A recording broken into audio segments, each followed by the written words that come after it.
Olá, meus irmãos, a paz do Senhor. Sou Anderson Tolentino, professor dos jovens, né? Falo professor, mas na verdade eu não me considero professor, né? Estou cooperando com o pastor na sala dos jovens, pela misericórdia de Deus, e é algo inédito para mim estar preparando essa videoaula. Eu nunca fiz antes.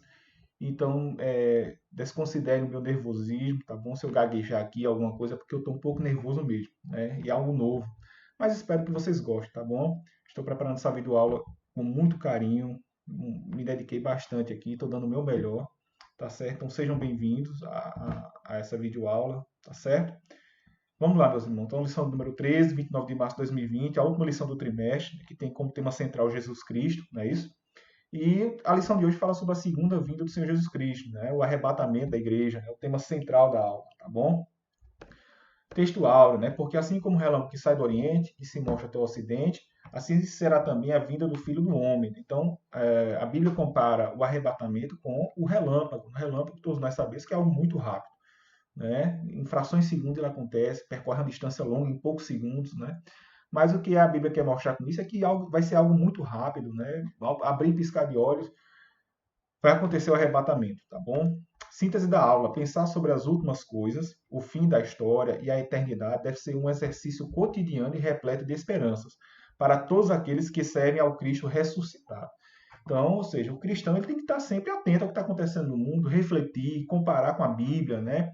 Analisar as Escrituras e o que está acontecendo hoje no mundo, os sinais que acontecem, né? Peste, fome, guerra, é o cumprimento da palavra do Senhor, não é isso? A Bíblia fala dessas coisas e a gente deve estar atento, não devemos ter pânico e desesperar, mas devemos ter cuidado, né? Ter cuidado com a situação, estar atento, mas saber, ter na mente que é o cumprimento da palavra do Senhor, né? E a nossa esperança é a vinda de Cristo, não é isso? É morar no céu, na verdade. E tudo que está acontecendo, a Bíblia já falava disso, né? Texto base, né? O texto que serve de referência para a nossa aula, né? Que diz assim: está lá em Coríntios, capítulo 15, versículo 12º ao 19º. Ora, se prega que Cristo ressuscitou dos mortos, como dizem algum dentre vós que não há ressurreição de mortos? E se não há ressurreição de mortos, também Cristo não ressuscitou. E se Cristo não ressuscitou, logo é vã a vossa pregação.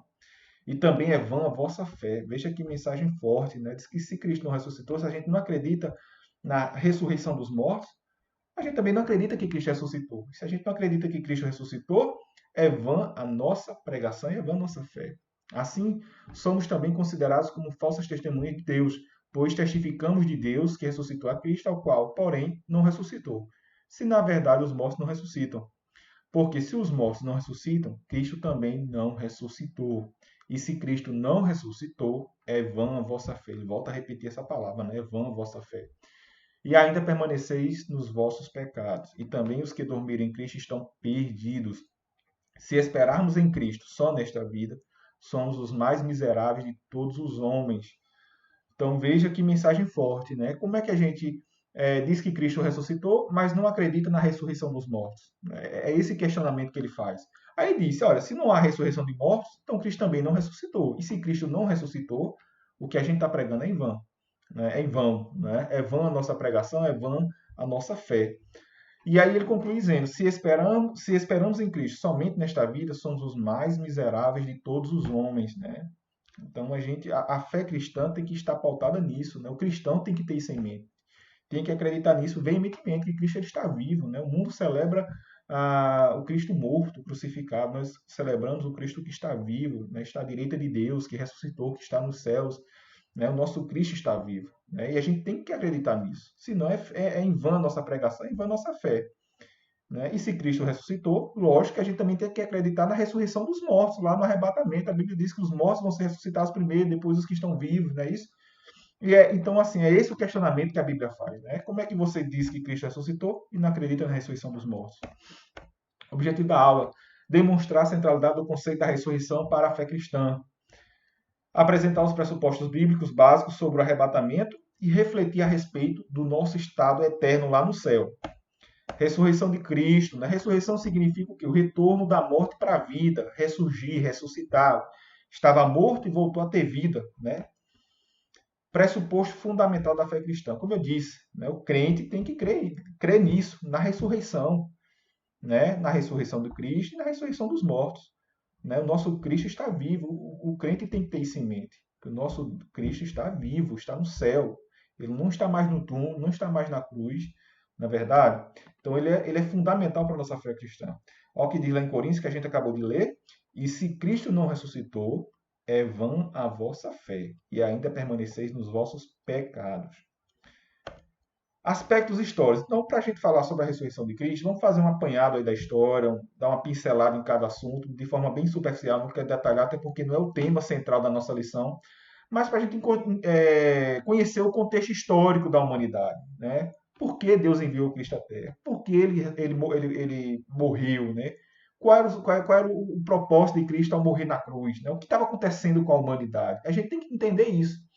Porque Cristo não morreu só por morrer. Ele tinha um propósito. Na vinda dele à Terra tinha um propósito.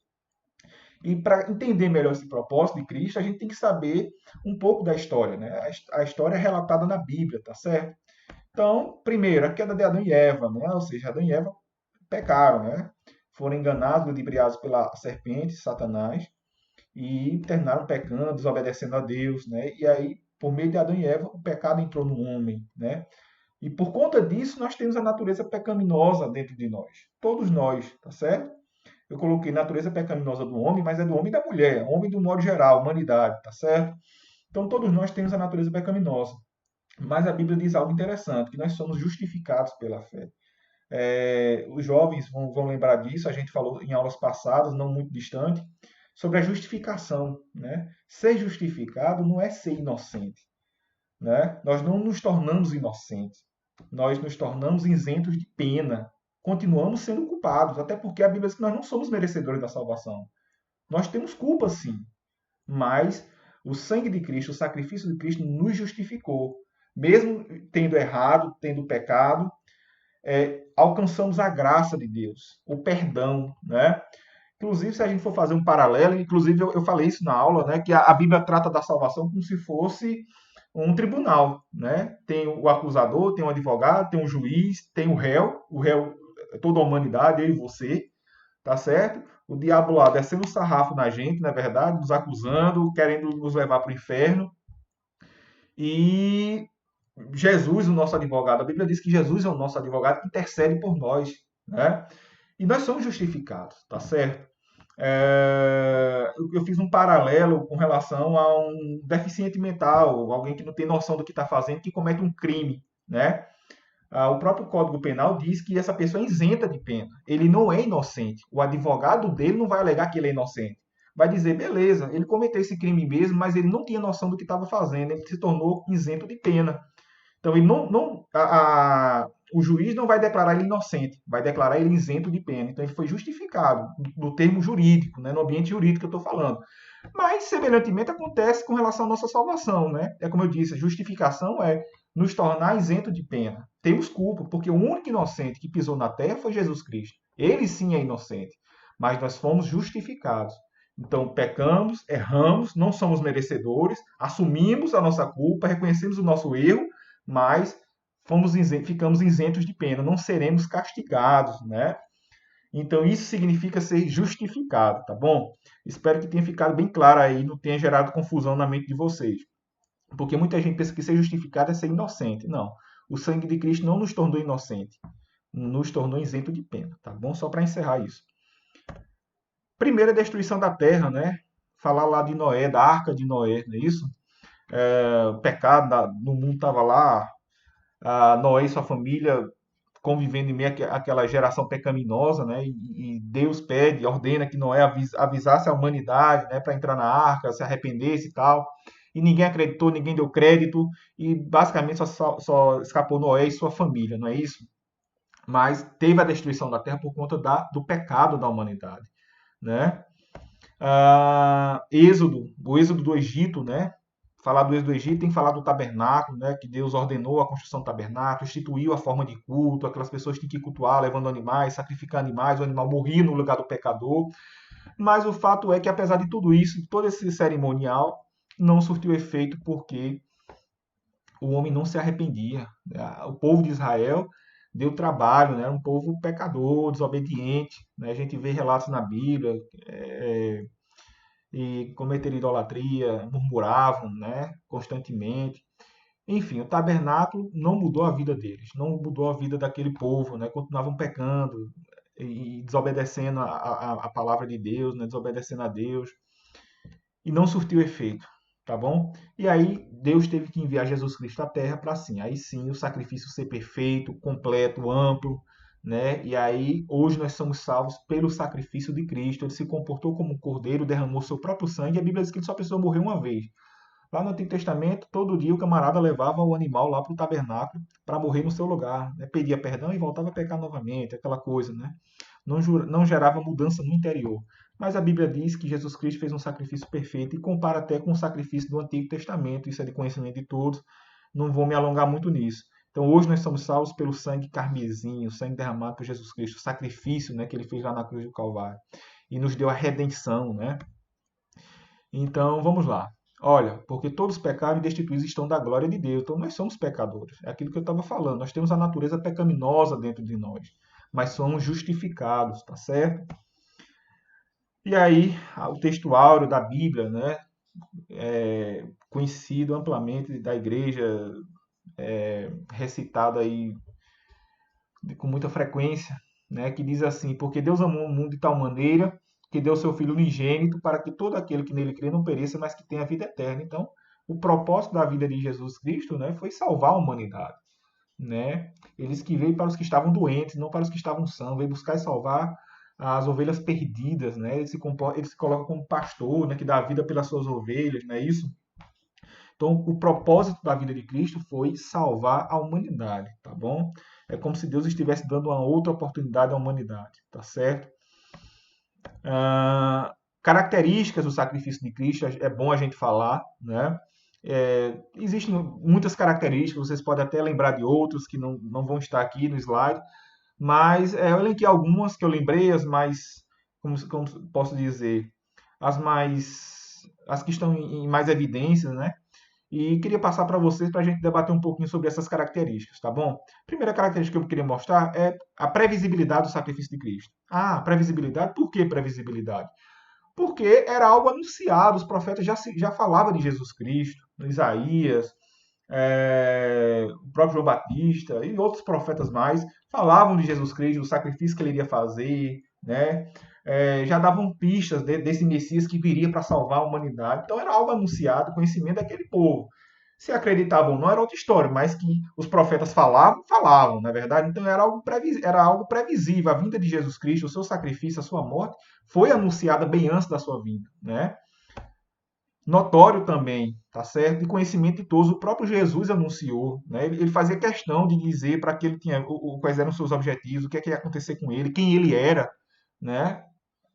Ele tornou isso notório. Além dos profetas já ter anunciado, ele mesmo falou dele, sobre o seu sacrifício, né? Sobre a sua crucificação. Ele falava isso abertamente. Existem várias passagens na Bíblia que mostram o próprio Jesus falando disso, né? Dizendo que tinha que acontecer mesmo, até repreendendo a Pedro, né? Tem uma passagem muito conhecida que ele repreende Pedro, porque Pedro não queria aceitar que Jesus Cristo seria crucificado, né?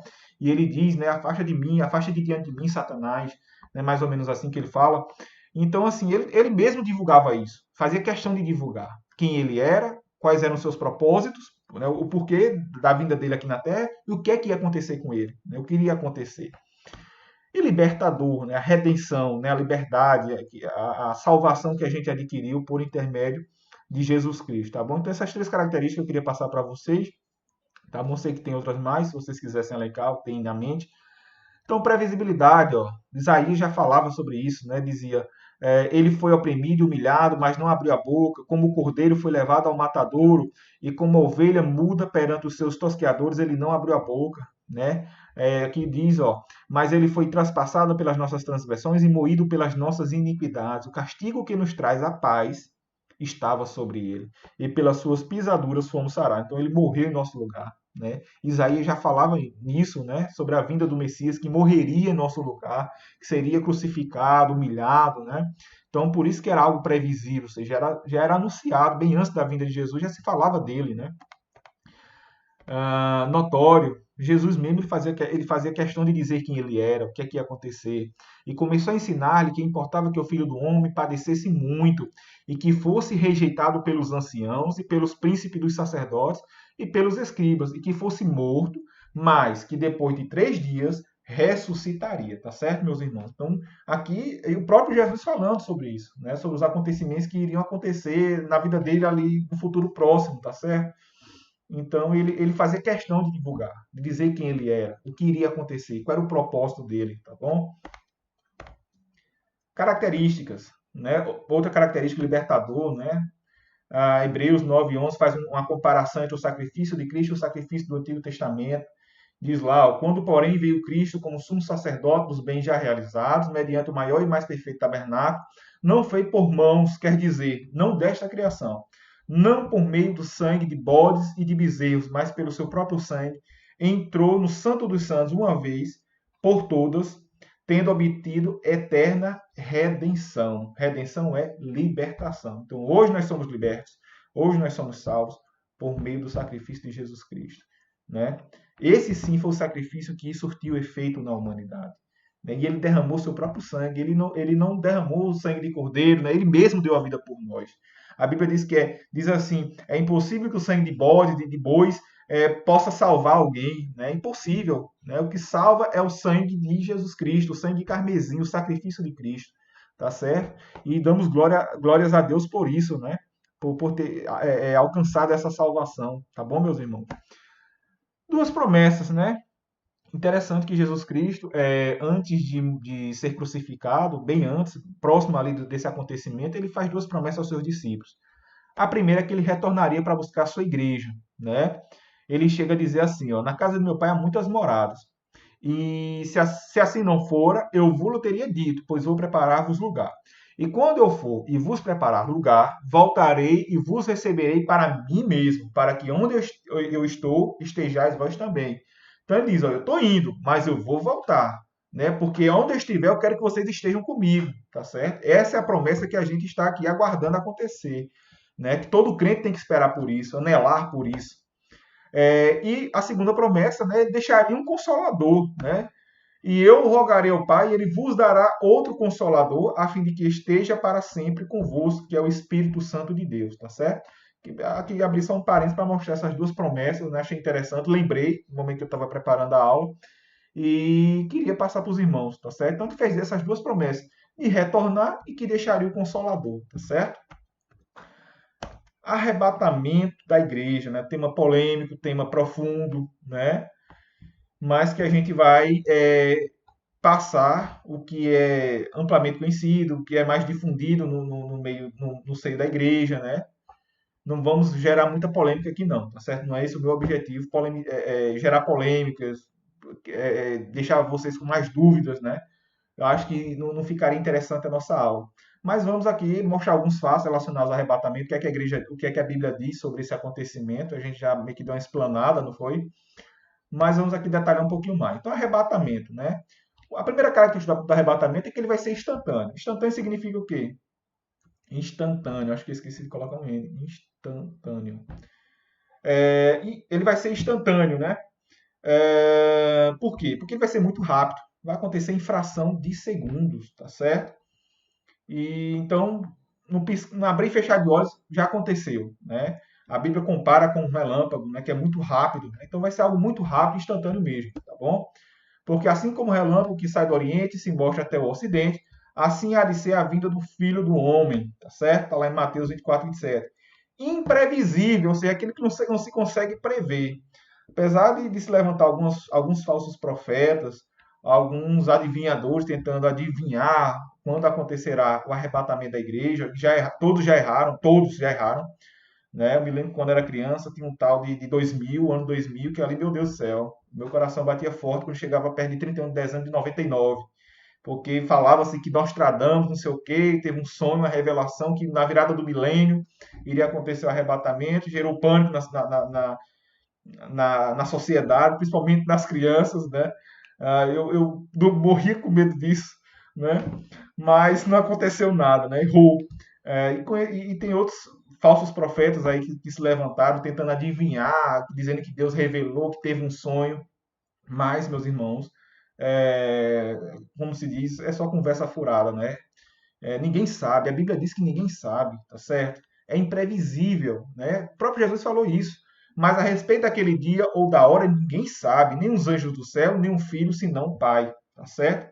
E ele faz um alerta, ele diz que nos últimos dias, né, um dos sinais seria o quê? O surgimento de falsos profetas, pessoas dizendo que eram Jesus, dizendo que Jesus estava aqui, estava acolá, né? Ele faz um alerta com relação a isso, tá certo, meus irmãos? Então vamos ficar atentos com relação a isso, ao surgimento de falsos profetas, falsas doutrinas, heresias que estão sendo pregadas, né, no meio evangélico aí, em algumas denominações. Então vamos ficar atentos com relação a isso, tomar cuidado com relação a essas doutrinas, tá bom? Ao que a gente assiste na TV, no YouTube, pregadores, tá bom?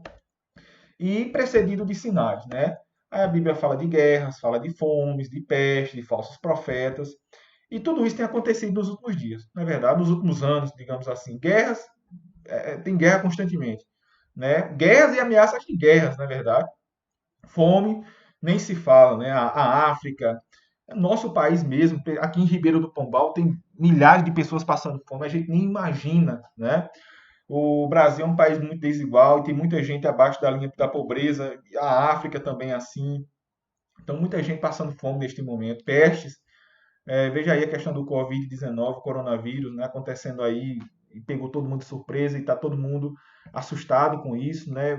Muitas mortes. Na Itália está morrendo aí próximo de 1.000 pessoas por dia, estão morrendo próximo de 1.000 pessoas. A Espanha também, muitas mortes. Na China, né? Então, algo avassalador, né? Não é somente uma gripezinha. Mas é algo que está na Bíblia, tá? É algo que a Bíblia já falava que vai acontecer. Então, são sinais, né? Sinais que antecedem a volta de Cristo e que o crente deve ficar em alerta, né? Falsos profetas, né? Também tem se levantado. Então, tudo isso a Bíblia já falava, né? Já está nas Escrituras isso aí. Então, devemos orar, pedir para Deus ter misericórdia da humanidade, né? E que pessoas sejam salvas, alcançadas pelo Evangelho, tá certo? Mas tudo isso aí são sinais que antecedem a volta de Cristo, que já está na Bíblia. O crente tem que ter isso em mente, né? Entender o contexto, o que está acontecendo no mundo, fazer um paralelo com a Bíblia, comparar, né? E ter essa percepção, esse discernimento, certo? Vamos lá. Precisa de sinais, olha o que diz lá a Bíblia, né? A Bíblia fala de guerra, rumores de guerra, mas ele diz: olhai, não vos assustei, porque é mista que tudo isso aconteça, mas ainda não é o fim.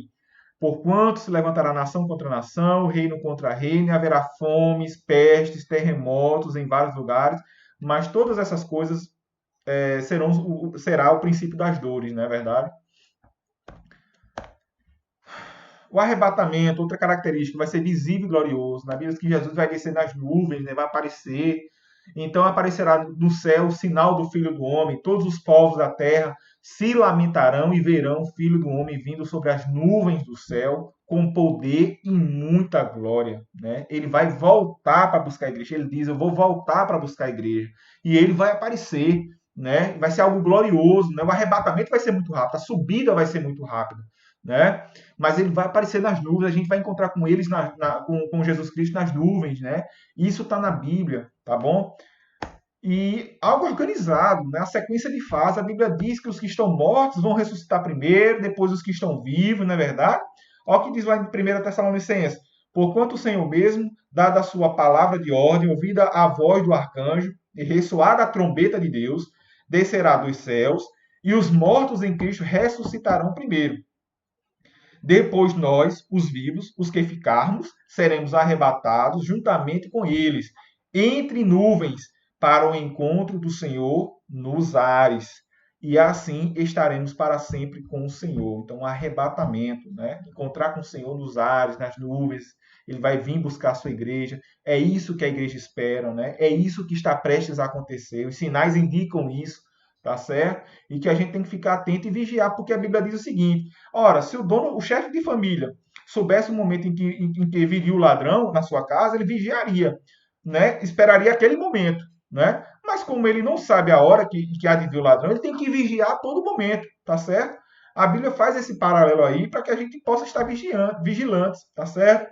A questão lá da parábola das 10 virgens, né? Que sim tinha as outras 5 não tinham azeite. E aí chegou o noivo, as 5 que estavam sem azeite ficaram de fora, né? Ou seja, nos alertando, nos exortando a permanecer firme no Senhor. A Bíblia diz que aquele que perseverar até o fim será salvo. É aquele que lutar, que batalhar. Nós estamos guerreando aqui, tá? Uma guerra diária, né? Todo dia, todo instante, somos tentados, né? Mas até aqui o Senhor tem nos ajudado e acredito que tem ajudado a você também, meu irmão, tá certo? Vida eterna com Cristo, lá no céu, né? Agora, pronto, a terra ficou para trás, não é isso? A terra vai deixar aí com os testemunhos de Jeová, né? Diz que vão ficar aqui na terra. Nós vamos para o céu. A Bíblia diz que a gente vai subir aos céus, tá certo? Vamos ficar lá. Lá é nossa morada, tá bom? Então, vamos subir em corpo glorioso, um corpo incorruptível, né? O que diz lá Filipenses, que transformará o nosso corpo abatido para ser conforme o seu corpo glorioso, segundo o seu eficaz poder de sujeitar também a si todas as coisas, né? Então vamos subir com um corpo glorioso, tá certo? Um corpo livre de pecado, né? Um corpo incorruptível, né? Um corpo santo, né? Adorando ao Senhor, né? As bodas do Cordeiro, né? A Bíblia fala que terá as bodas, que acontecerá as bodas do Cordeiro, né? Ou seja, vamos nos alimentar, ceiar com o Senhor ali. Então vamos nos alimentar. Há uma polêmica no meio cristão, entre os teólogos, né? Alguns defendem que a gente não vai ter uma consciência, a gente não vai lembrar das coisas, vamos ficar lá com uma meio que inconsciente, né?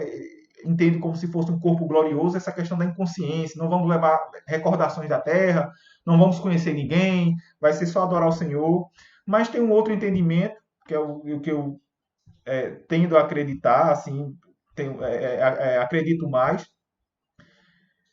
tem uma tendência maior de acreditar, que é com relação a ter a consciência, né? Deus, que a gente vai regozijar com o Senhor, a gente vai sentar vai ter a boda do cordeiro, a gente vai sentar na mesa com Abraão, Isaac e Jacó, né? Então tudo indica que a gente vai ter sim a consciência, só que o nosso corpo vai ser incorruptível, né? Vai ser um corpo glorioso, livre do pecado, a Bíblia diz que não vamos ter mais dores.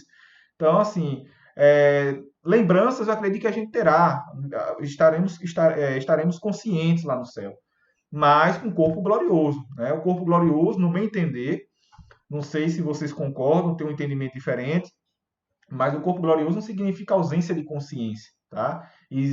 Significa, no meu entender, um corpo livre do pecado, né? Sem mácula, sem mancha, né? Incorruptível, como a Bíblia diz, né? E lá diz que vai ter boda do Cordeiro, regozijemo-nos e alegremos-nos e demos-lhe glória, porque vindas são as bodas do Cordeiro, já a sua esposa se aprontou, né? Outro fato que vai acontecer lá no céu, né? Vamos sentar à mesa com Abraão, Isaac e Jacó. Então a gente vai conhecer Abraão, Isaac e Jacó, não é verdade? Vocês concordam comigo? Senão, não citava os nomes deles aqui, né? A gente diz que vai sentar com Abraão, Isaac e Jacó na mesa. Então vamos ter consciência, vamos conhecer eles lá, não é verdade? Digo-vos que muitos virão do Oriente e do Ocidente e tomarão lugares à mesa com Abraão, Isaac e Jacó no reino dos céus, né? Ausência de sofrimento, o corpo glorioso é isso daí, né? Ele enxugará dos seus olhos toda lágrima, não haverá mais morte, nem tristeza, nem choro, nem dor, pois a antiga ordem já passou, né? Vamos andar em ruas de ouro, de cristais, né? Adorar o Senhor junto com os anjos, querubins. Então, assim, vai ser muito maravilhoso. O céu tem que ser algo desejado por todos nós. A gente tem que desejar o céu, né? Anelar, morar no céu, sermos arrebatados, entendeu? Então são alguns acontecimentos que vão acontecer lá no céu que estão na Bíblia. Eu passei aqui para vocês de uma forma bem singela. Talvez vocês se recordem de outros aí. Mas é isso, basicamente é isso. Vamos subir em corpo glorioso, né? E lá reinar com Deus, adorar o Senhor constantemente, né? Sair desse corpo, desse sofrimento, não vai haver mais choro, não vai haver mais dor, mais sofrimento nenhum, né? A Bíblia é categórica com relação a isso, tá certo? Então, a vida eterna com Cristo é só maravilha, é só bênçãos, é só alegria, é paz de espírito, tá certo? E que a gente venha batalhar cada dia por isso, buscar isso a cada dia, né? Perseverar até o fim, como a Bíblia diz, e aguardar o arrebatamento da igreja, né? ter essa consciência que seremos arrebatados, essa convicção. Tá certo, meus irmãos? Então, estou encerrando aqui a minha videoaula. Espero que vocês tenham gostado, né? Me perdoem por alguma falha, alguma palavra mal pronunciada, que não ficou muito clara, alguma coisa. O intuito é não levantar polêmicas, não era esse meu intuito. esclarecer alguns pontos para vocês. Espero que vocês tenham gostado, que Deus abençoe a todos e vamos participar, vamos nos inscrever no canal da igreja, tá bom, meus irmãos? Que Deus abençoe a todos vocês e até a próxima aula, se Deus quiser.